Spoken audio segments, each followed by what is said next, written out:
ternyata gue diagnos kena OCD.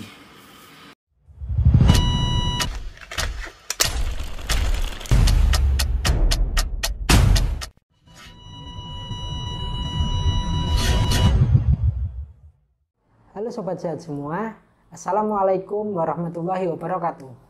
Kembali lagi bertemu dengan saya Dr. Iqbal Laksana yang pastinya akan menyampaikan informasi seputar kesehatan yang bersumber dari sumber-sumber terpercaya dan yang pastinya bukan hoaks. Dalam video kali ini saya akan membahas mengenai suatu gangguan yang kemarin lagi rame-ramenya dibahas karena ada salah satu public figure yang mengaku mengidap keluhan ini.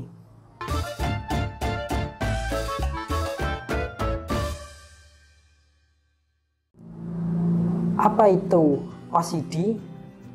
Nah, jadi OCD yang dimaksud ini bukan ini ya, OCD-nya Deddy Corbuzier yang membicarakan soal diet. Jancok gue. Nah, jadi OCD yang akan saya bahas ini adalah Obsessive Compulsive Disorder. Apa itu OCD? OCD merupakan gangguan mental di mana penderitanya itu akan mengalami yang namanya dorongan-dorongan untuk melakukan tindakan tertentu secara berulang-ulang. Jika dorongan atau impuls ini tidak dilakukan, maka penderitanya akan mengalami yang namanya cemas. Apa saja sih kriteria diagnosis atau kriteria tertentu yang apabila diidap oleh penderita, maka penderita tersebut bisa dikatakan mengidap OCD. Yang pertama, muncul impuls atau perintah di pikiran penderita secara berulang-ulang. Nah, syarat yang kedua yaitu penderita melakukan perintah atau impuls yang ada di pikiran penderita itu secara berulang-ulang. Nah, syarat yang ketiga atau syarat yang terakhir yaitu apabila penderita tidak melakukan perintah tersebut, penderita akan bertambah cemas. Hal itulah yang menjadi alasan penderita untuk melakukan perintah tersebut. Nah, dengan tujuan untuk mengurangi rasa cemas yang dirasakan. Contoh kasus-kasus OCD yang sering dijumpai, yang pertama itu ada yang namanya checking, OCD checking. Nah, checking itu ngecek. Nah, jadi orang tersebut atau penderita OCD tersebut akan cenderung mengecek, misalnya dia keluar rumah, sudah kunci pintu. Nah, tapi beberapa saat kemudian dia kepikiran dan diperintah di dalam pikirannya untuk melakukan pengecekan apakah pintunya sudah dikunci atau belum, dan itu dilakukan secara berulang-ulang, nggak cuma sekali dua kali.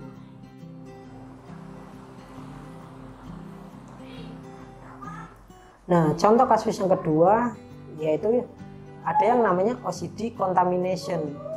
Nah, penderita akan cenderung terlalu sering mencuci tangan, misalnya habis bersalaman, terus kemudian habis menyentuh benda-benda yang ada di sekitar. Jadi orang lain itu melihat padahal tangan penderita itu sudah bersih, tapi kenapa dicuci terus? Nah, orang-orang dengan OCD contamination ini biasanya akan memiliki keluhan lain, yaitu seperti kulit tangan yang terkelupas karena terlalu sering dicuci. Contoh OCD yang ketiga yaitu ada yang namanya symmetrical. Symmetrical ini dari kata simetris. Jadi penderita itu tidak akan nyaman apabila melihat benda di sekelilingnya tidak tertata dengan rapi, tidak tertata dengan simetris. Misalnya simetris berdasarkan mungkin bentuk, warna, dan lain sebagainya. Jika Sobat Sehat ada yang merasa mengalami keluhan-keluhan seperti ini, ada baiknya Sobat Sehat semua coba ditangani. Apabila tidak bisa ditangani oleh diri sendiri, segeralah meminta bantuan kepada ahlinya, yaitu bisa ke psikolog maupun ke psikiater. Nah, nanti di sana akan dilakukan terapi, yaitu terapinya ada dua, ada terapi farmakologi dan non farmakologi. Kalau non farmakologi itu tidak menggunakan obat, yaitu terapinya berupa psikoterapi. Jika psikoterapi tidak berhasil, maka akan lanjut ke terapi kedua, yaitu terapi dengan menggunakan obat. Cukup sekian pembahasan dalam video kali ini. Semoga bisa menambah edukasi buat sobat sehat semua. Apabila ada pertanyaan, kritik maupun saran, bisa tuliskan di kolom komentar.